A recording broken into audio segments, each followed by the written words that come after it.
Hello and welcome to Hairly Relatable. I'm your host, Nicole, and this is episode number 10.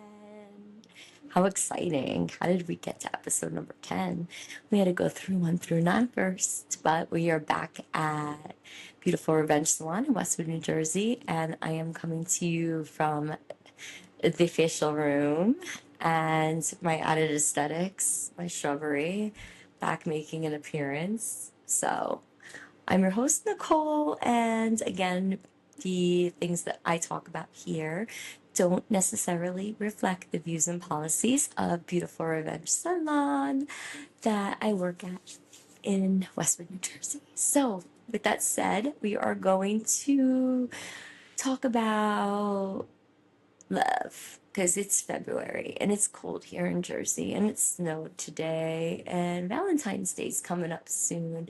And this is typically such a lull in the hair industry for so many stylists. And I mean, our books are full, but they're not really bumping. And something that I have taken on is kind of like by accident. I have now a new feature on my YouTube where I am going to be giving explanations and tutorials. And they're not so much about podcasts where I talk about industry things. It's more information based and kind of going through it myself with my hair.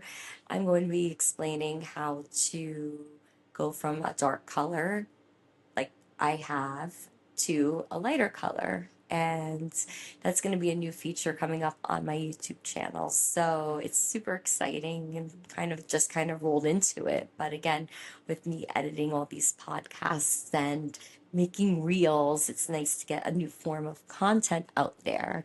And speaking of love, is like I really do love it. And I really do love doing these podcasts because it's speaking my truth and it's remembering my why and why I'm doing this is because I actually still really love this industry and I love being behind the chair.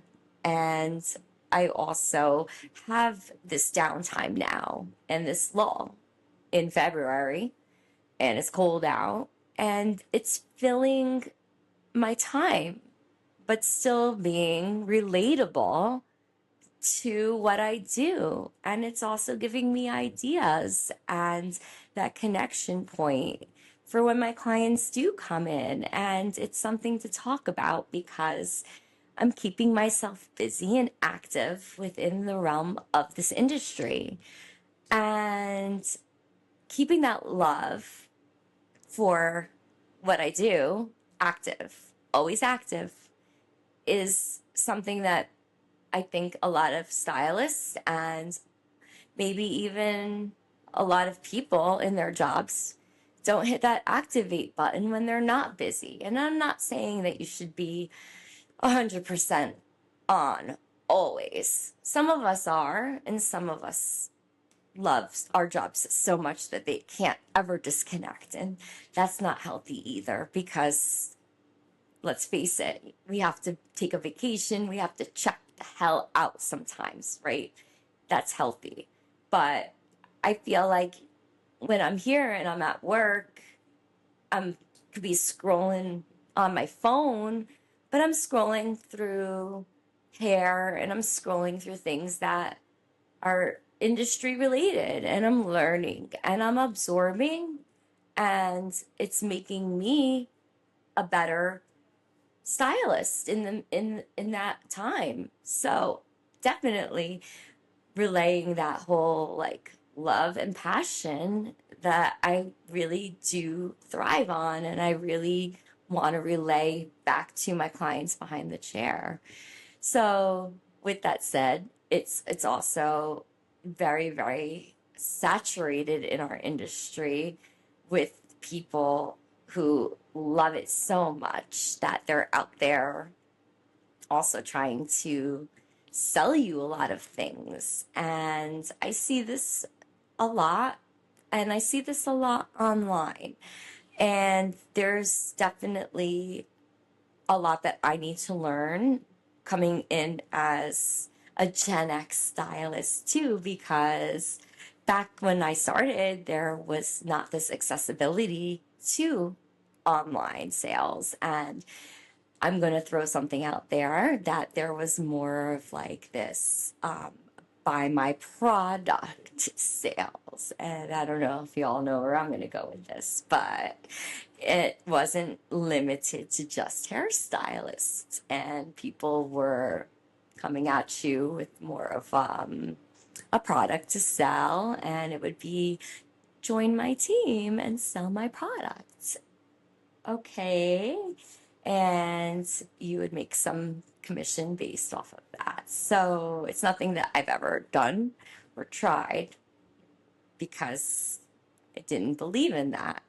And I saw this happen with shampoos and conditioners, and people approached me and asking me to use some of this downtime that I've had to sell this product and say, well, you're a hairstylist, try this out.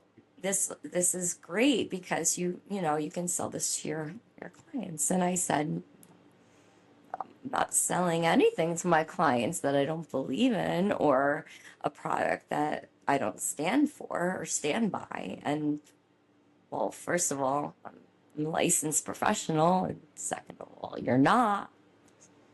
But it is definitely very, very tedious now because you feel like everybody has a side hustle and a side job, and they're all starting up these little companies and these digital marketing firms and businesses.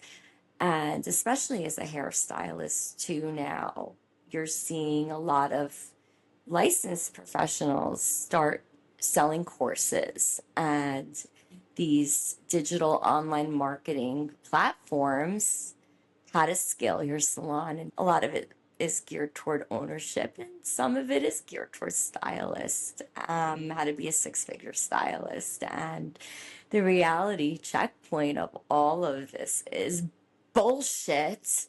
And I'm going to say it. I'm going to be raw and real and say it. And I'm really calling it bluff.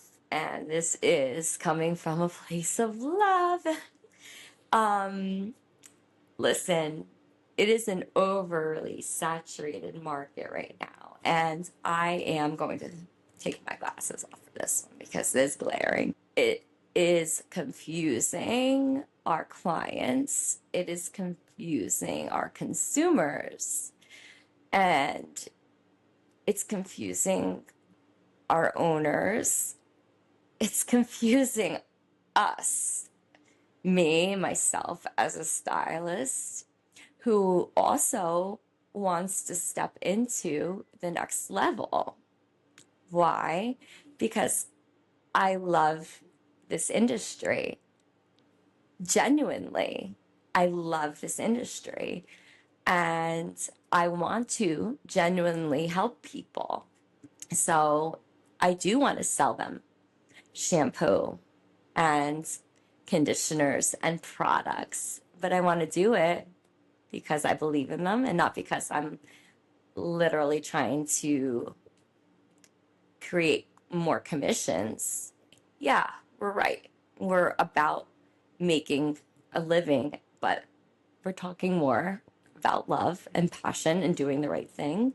So my philanthropy would be honestly to create a program to help stylists that actually care to better themselves and to stay above all of this BS and not listen to the noise and make these better decisions so that they're knowledgeable to avoid falling into these traps and create even a mentorship program. But like, how does that stand out from anybody else that's doing this in this market right now?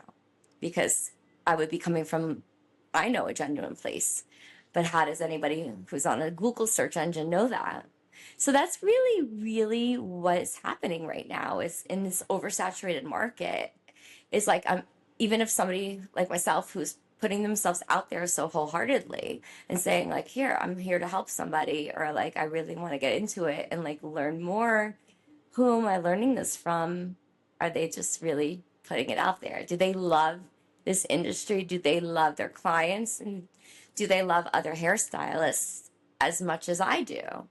And I've met a few hairstylists like via forums and Instagram and everything that I've really clicked with. And I'm so thankful for that because they're really open to have conversations. I've had a Zoom meeting with one of them and no strings attached. And it's great. And those are the people, the stylists, the owners that are going to change the world. And I want to be one of those people.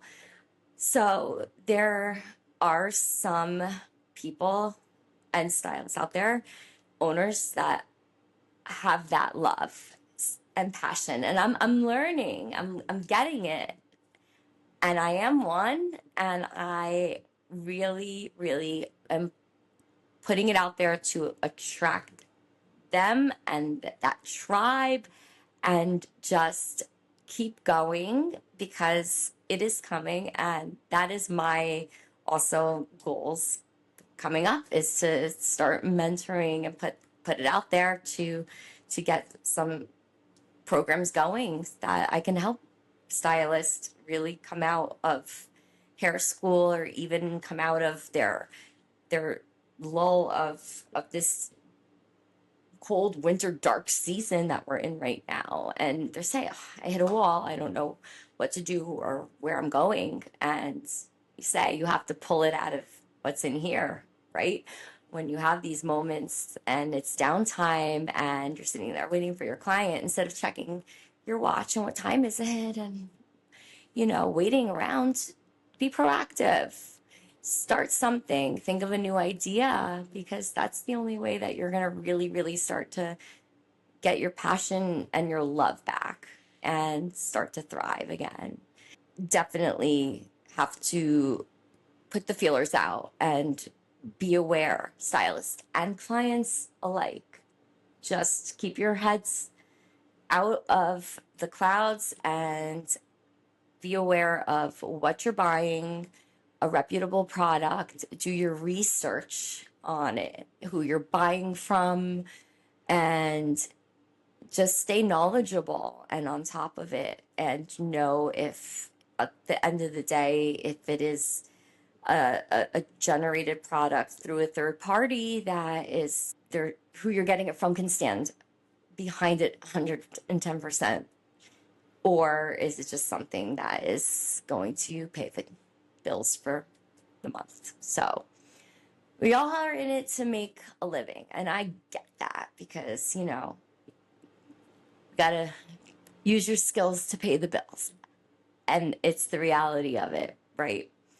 But take all that away.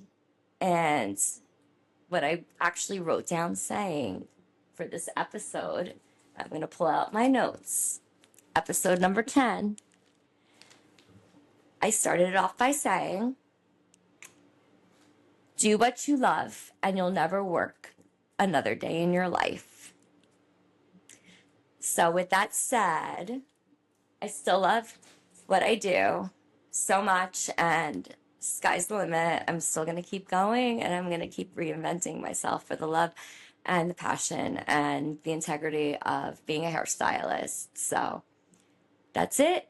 I'm going to keep this one short, sweet, with lots of love and passion. And episode number 10, stay hairly relatable. And we will be back in 2 weeks for March. Holy cow. I can't believe it. Maybe it'll be warmer out and it won't be snowing, but stay hairly relatable. Follow me on all platforms and keep an eye out for the YouTube new feature where tutorials and explanations and how-tos are going to be available. almost at the shop over again.